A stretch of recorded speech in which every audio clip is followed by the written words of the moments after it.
திருமறை நேரம் Bible Hour presented by the National Bible College. கிறிஸ்துவின் சபையார் உங்களை வாழ்த்துகிறார்கள். Welcome to Satellite Bible Classes. வணக்கம். தேசிய வேதாம கல்லூரி மாணவ கண்மணிகளே, தோழர்களே, அருமை பெற்றோரே, உலகளாவிய என் தமிழ் சொந்தங்களே, உங்கள் அனைவரையும் இந்த ஆன்லைன் வகுப்புக்கு, வான்வழி வகுப்புக்கு உங்களை வரவேற்கிறதுல மகிழ்ச்சி அடைகிறேன். இந்த நாட்களில் புதிய ஏற்பாட்டில் 9வது புத்தகம் கலாத்தியருக்கு எழுதின நிருபம். அந்த வகையில் இன்றைக்கு 3ஆம் அதிகாரத்தை நாம் படிக்கிறோம். இந்த 3ஆம் அதிகாரத்தில் 29 வசனங்கள் இருக்கிறது. இந்த அதிகாரத்தினுடைய துவக்கம் நம்மை ரொம்ப ஆச்சரியப்படுத்துகிறது. கலாத்திய மக்கள், குறிப்பாக கலாத்திய நாட்டில் உள்ள சபை மக்களை பரிசுத்த ஆவியானவர் எப்படி பார்க்கிறார், எவ்விதமாக அவர்களை பேசுகிறார், இன்றைக்கு உங்களையும் என்னையும் பார்த்து இந்த வசனம் எப்படி பேசுகிறது, நாம் அதை எப்படி புரிந்து கொள்வது? யாராவது நடுவிலே வந்து முட்டாளே என்று சொன்னால் நமக்கு எவ்வளோ கோபம் வரும். மத விஷயத்தில் நாம் அனைவரும் அப்படி தான் இருக்கோம். பாருங்கள், கலாத்தியர் 3ஆம் அதிகாரம் 1 வசனம். புத்தி இல்லாத கலாத்தியரே, அறிவுகட்ட ஜென்மங்களே என்று சொல்கிறார். காரணம் என்ன? சபையானது மார்க்கமாக இல்லாமல் மதமாக போய்விட்டது. மதத்தினுடைய மிகப்பெரிய அடையாளம் பழைய ஏற்பாட்டுக்கும் புதிய ஏற்பாட்டுக்கும் வித்தியாசம் தெரியாமல் போகிறது. கிரியைக்கும் விசுவாசத்துக்கும் வேறுபாடு தெரியாமல் போகிறது. Work and faith. பழைய ஏற்பாடு கிரியை சார்ந்தது, ஒர்க். புதிய ஏற்பாடு விசுவாசத்தை சார்ந்தது, ஃபெய்த். இப்படி விளங்கி கொள்ளாமல் போகும்போது நாம் புத்தி இல்லாத மக்களாக இருக்கிறோம். ஆவியிலே ஆரம்பம் பண்ணின நாம் மீண்டும் மாம்சத்தில் முடிக்கலாமா என்று கேட்கிறார். பழைய ஏற்பாடு மாம்சத்துக்குரியது, புதிய ஏற்பாடு ஆவிக்குரியது. 3வது வசனம் பாருங்கள். ஆவினாலே ஆரம்பம் பண்ணின நீங்கள் இப்பொழுது மாம்சத்தினாலே முடிவு பெறப் போகிறீர்களோ? நீங்கள் இத்தனை புத்தியினரா?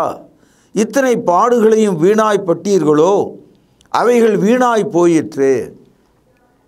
அதிலிருந்து என்ன தெரியுதுன்னா, இன்றைக்கு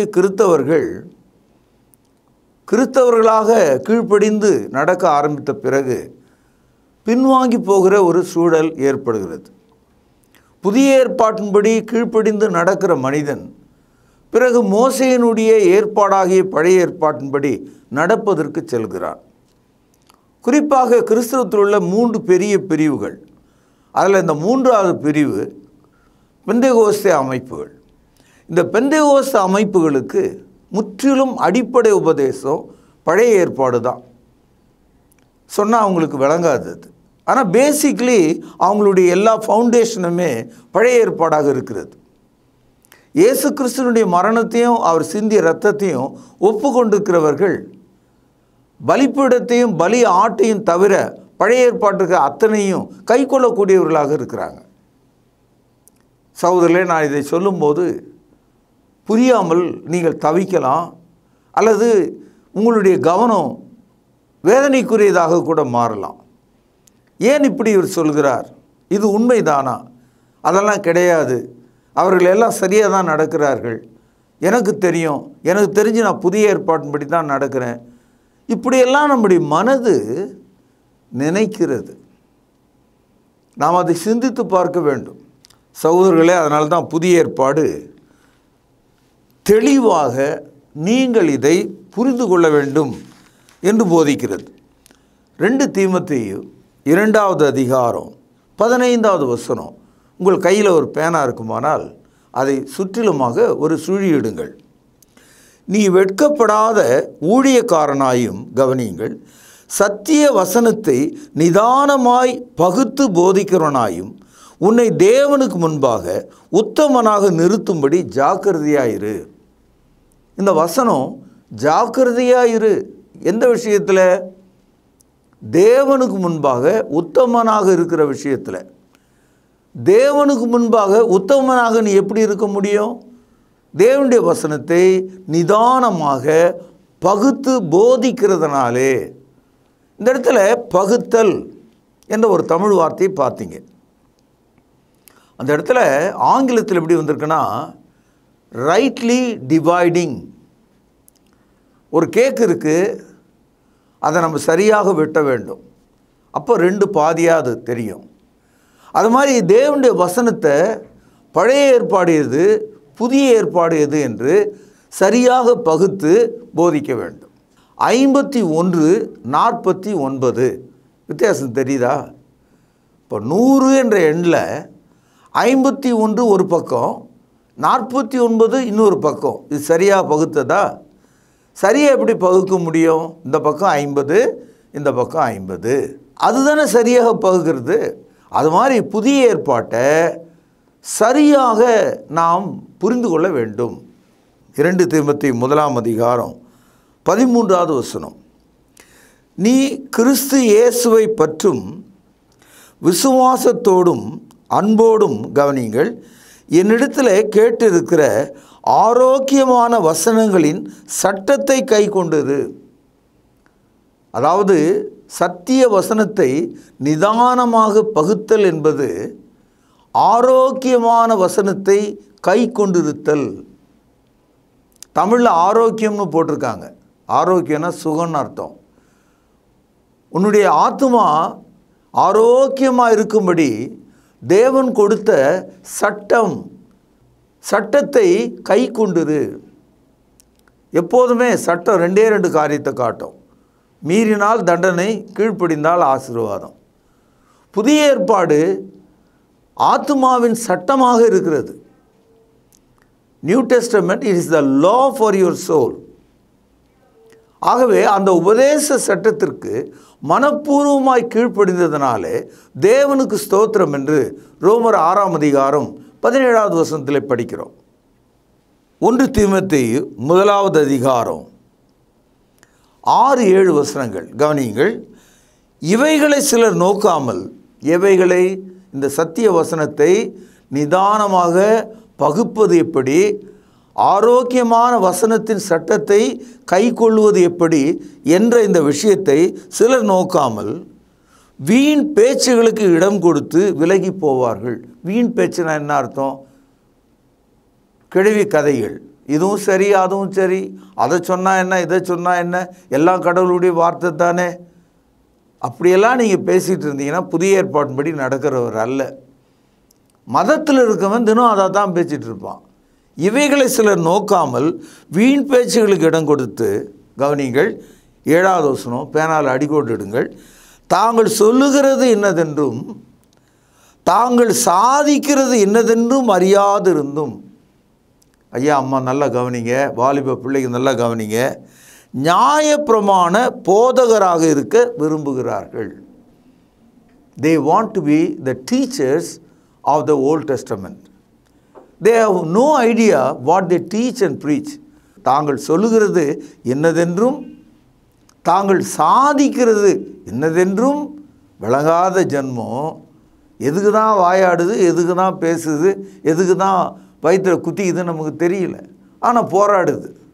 நம்ம வீட்டில் அந்த மாதிரி சம்பவங்கள் நடக்கும். அது மாதிரி ஆவிக்குரிய விஷயத்தில் சத்தியத்தை எடுத்து போதிக்கிறவர்கள் எதுக்காக அதை அவன் சொல்கிறான், எதுக்காக அவன் சொல்லாமல் இருக்கான், ரெண்டுமே விளங்காது அவனுக்கு. ஆனால் நியாயப்பிரமாணத்துக்கு போதகராக இருக்க விரும்புகிறாங்க. என் அன்பு சகோதரர்களே, இந்த குழப்பம் நீடிக்கிறது என்பதை அறிந்ததனால்தான் இயேசு கிறிஸ்து ஆரம்பம் முதலே புதிய ஏற்பாட்டை நமக்கு அறிமுகப்படுத்தும் போது தெளிவாக ஒரு விஷயத்தில் நமக்கு ஒரு செய்தியை சொல்கிறார். 5வது அதிகாரம், மத்தேயு 5வது அதிகாரம் 17வது வசனத்தில் தெளிவாக சொல்லிட்டார். ஆரம்பத்திலேயே நியாயப்பிரமாணத்தை ஆனாலும் தீர்க்க தரிசனங்களை ஆனாலும் கவனியுங்கள், அழிக்கிறதற்கு வந்தேன் என்று எண்ணிக்கொள்ளாதேயுங்கள், அழிக்கிறதற்கு அல்ல நிறைவேற்றுவதற்கே வந்தேன். அப்போது இயேசு கிறிஸ்துவனுடைய வருகை சிலுவைக்கு முன்னால் மோசேயினுடைய நியாயப்பிரமாணத்தை தன்னுடைய வாழ்க்கையில் நிறைவேற்றுவது. உலகத்தில் மோசேயினுடைய நியாயப்பிரமாணத்தை சரியாக நிறைவேற்றின ஒரே நபர் இயேசு கிறிஸ்து தான்.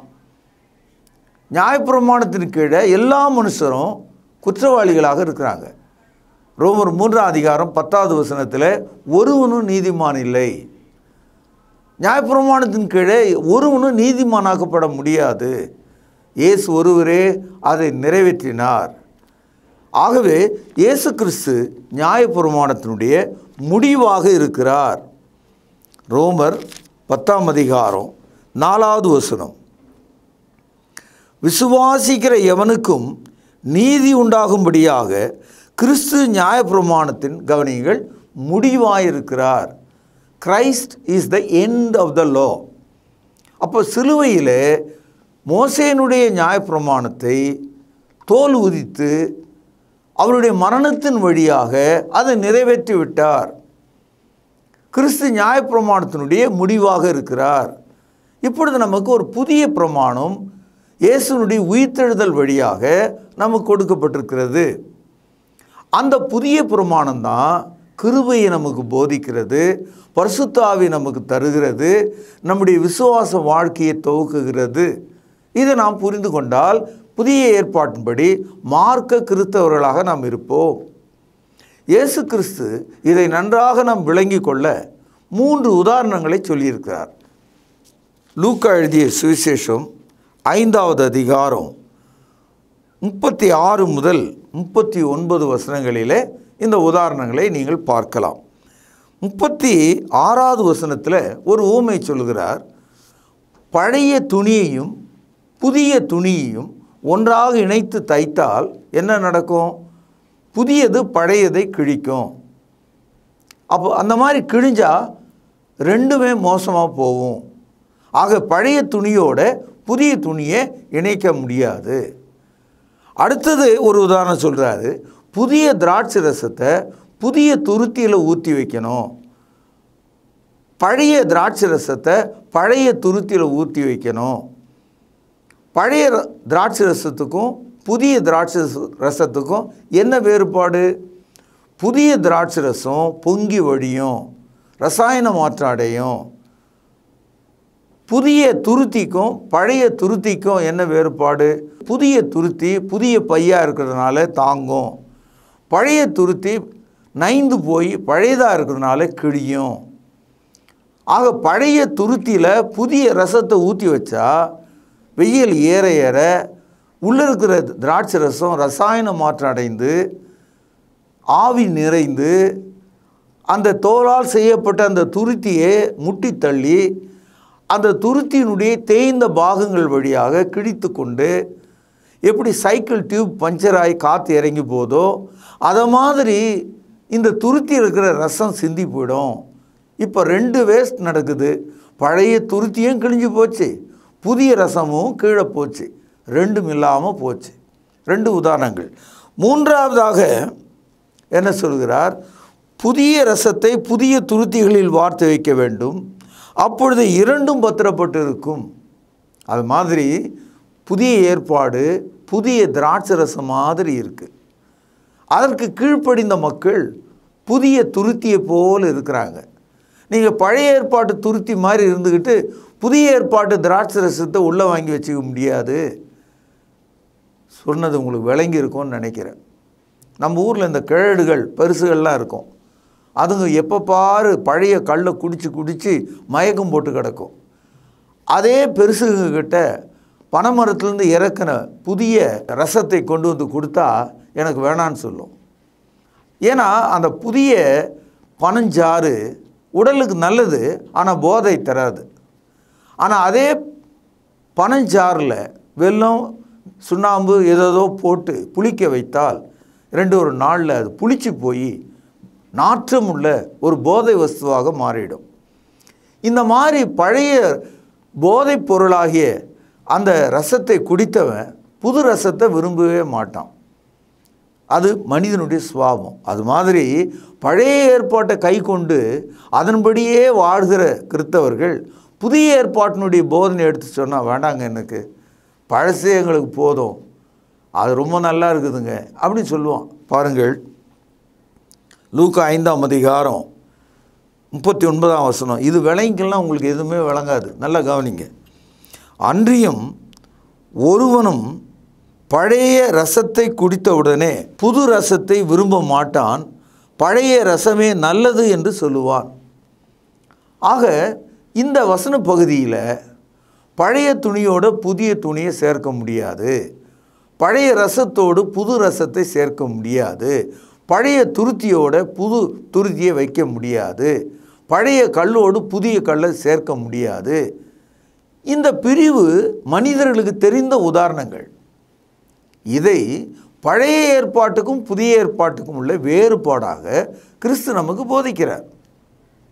அதனால்தான் இவைகளை சிலர் நோக்காமல் தாங்கள் சொல்லுகிறது என்னதென்றும் தாங்கள் சாதிக்கிறது என்னதென்றும் விளங்காமல் நியாயப்பிரமாணத்துக்கு போதகராக இருக்க விரும்புகிறார்கள் என்று 1 தீமோத்தேயு 1ஆம் அதிகாரம் 7ஆம் வசனத்தில் சற்று முன்னதாக நம்ம படித்தோம். இப்போது ஒரு சின்ன கேள்வி இந்த 3ஆம் அதிகாரத்தில் கேட்கிறார்.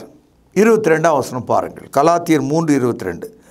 அப்படி இராதபடியினால் இயேசு கிறிஸ்துவை பற்றும் விசுவாசத்தினாலே பலிக்கிற வாக்குத்தத்தம் விசுவாசமுள்ளவர்களுக்கு அளிக்கப்படும்படி வேதம் எல்லாரையும் ஏகமாய் பாவத்தின் கீழ் அடைத்து போட்டது.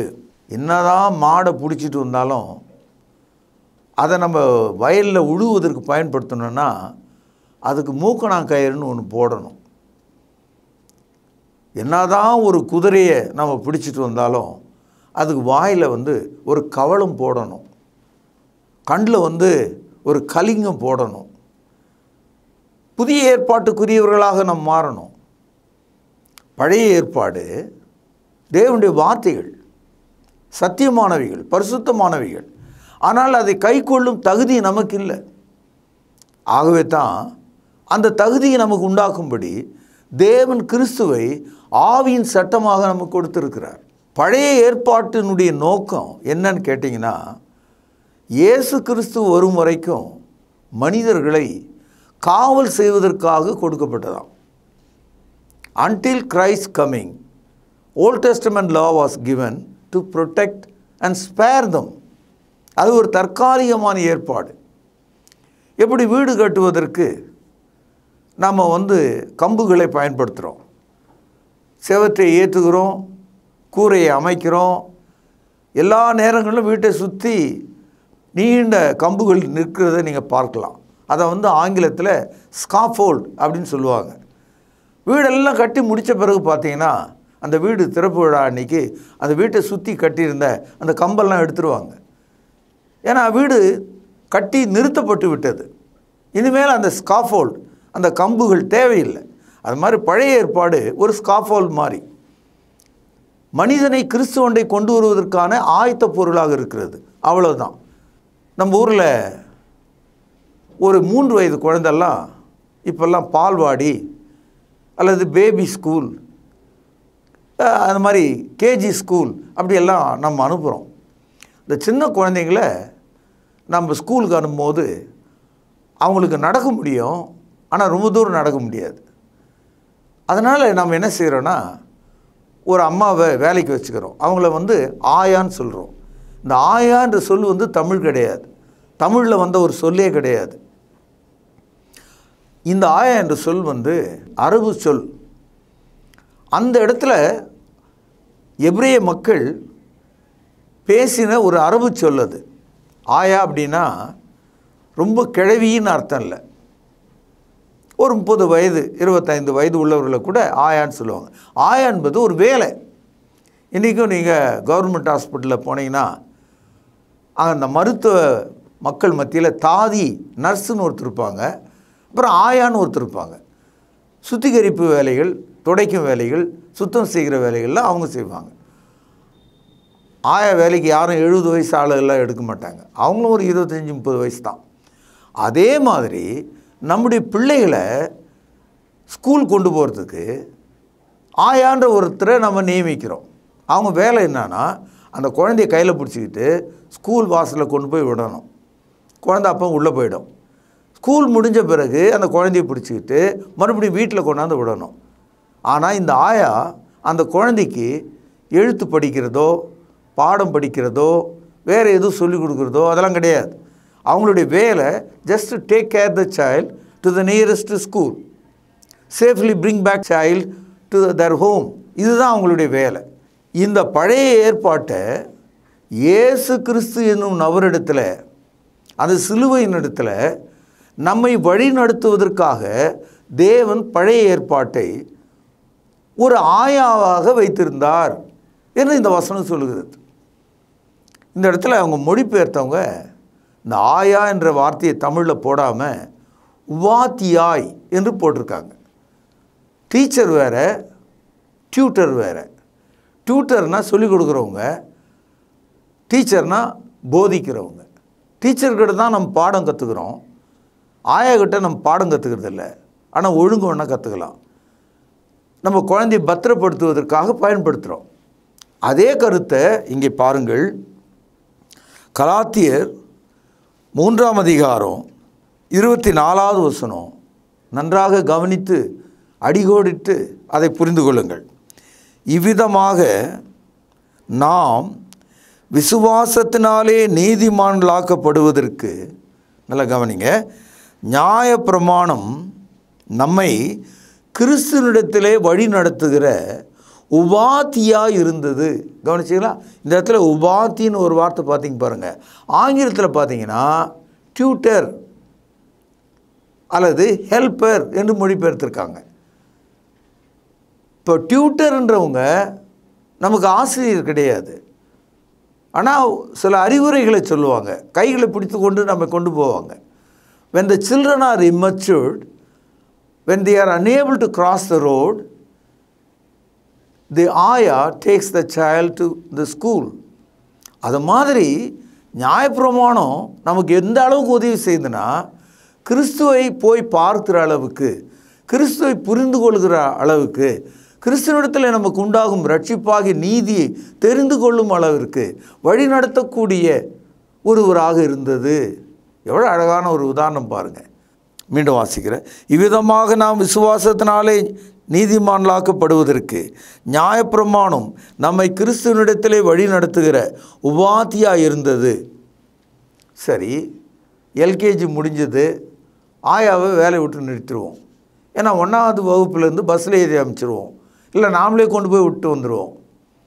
இப்போ 8வது வந்துட்டுன்னு வைங்க, யாராவது ஒரு ஆயா கையில் 8ஆம் கிளாஸ் படிக்கிற பையனை பிடிச்சி, ஏம்மா இந்த பையனை பத்திரமா கொண்டு போய் ஸ்கூலில் விட்டு வாங்கன்னு ஒரு ஆயா வேலைக்கு வைப்போமா?